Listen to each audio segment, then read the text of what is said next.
Ano bang anong inyong reaksyon dun sa parang ang sinasabi palakasan lamang ba? Ang pagpasa sa baste, nalala ka daw ba yan? Pag influential ka, madali kang matatanggap dyan at makakapasa sa bar. Ano po ang inyong side naman sa bagay na ito?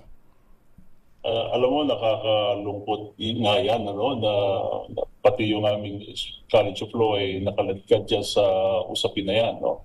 Siyempre, hindi totoo yung ganyan, Henry. No? Mm. Lahat naman ng College of Law, no? In fact, natatawa siguro sa sinabi ni Mr. Madriaga, no? Dahil alam na alam ng mga estudyante, ng mga profesor, no? Na walang bearing kung ano mang katatayuan mo sa buhay.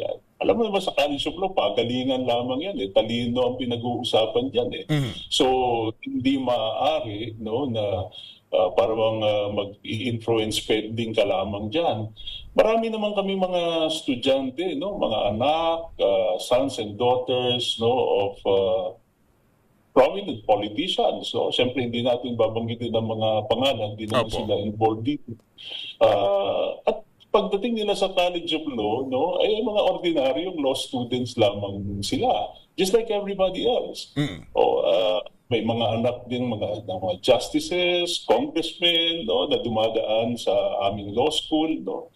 Walang special treatment na ibinibigay. Parang all is fair. No? And that's why I felt really bad, no, on behalf of the faculty of San Sebastian College of Law. Aha. Then and now. No, kasi itong usapin natin ito, 2005 I suppose, no, yung nangyari. Bagamat hindi pa ako ang dekano nung panahon na yun, Opo. ako'y miyembro ng faculty, no. Kilala ko siyempre ang mga personalidad, no, na sinasabi. I think pwede kong banggitin, no, si Attorney Ryan Kilala.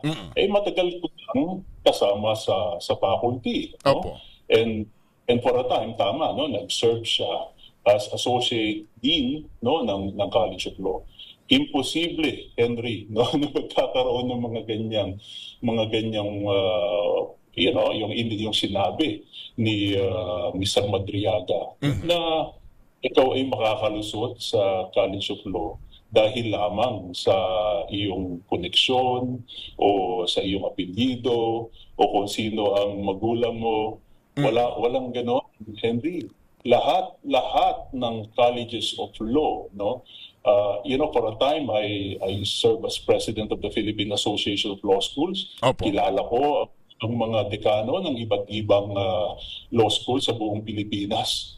Palagi ko lahat sila ay naiinsulto, no, na sasabihin na pwede palang magkaroon ng ganyang kalakaran sa College of Law, whether in San Sebastian or any law school for that matter. Opo. Okay.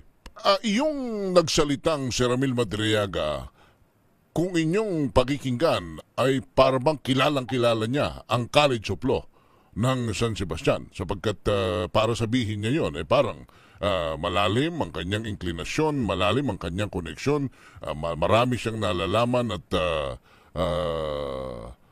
parang parang Dean of College of Law kung magsalita po ito. Ano ba sino ba itong si Madriaga ba ay alumni ba ito ng San Sebastian? Siya ba'y pasado sa bar? Nag-aral ba siya ng law riyan? Alam mo, hindi ko alam, wala akong personal knowledge, no? Pero nakita ko kasi yung kanyang affidavit dati, no? At sinasabi niya ay di umano siya graduate sa San Sebastian College of Law. At sinabi niya na siya ay hindi pumasa sa bar examinations, no? Sinabi naman niya yun sa kanyang affidavit. Pero alam mo, kahit ako mismo, no, hindi ko ma-check yan sa aming registrar's office basta-basta. Nahihingi kasi ako ng i-verify, no, because of maybe have the data privacy issues. Kaya I'm relying totally on the strength of his first affidavit, no. Opo. Na sinabi niya ay na siya ay graduate din daw namin. Aha. Pero yung mga estudyante ninyo, ano ba ang mga bahagdan na kanila pong dadaanan muna bago sila matanggap sa College of Law? Ano ang mga ah, pag-aaral na kanilang kailangan tapusin hanggang sa makapasa sa bar at maging isang gaganap na abogado? Unang-una, kailangan may bachelor's degree ka, di ba? Dapat college graduate ka.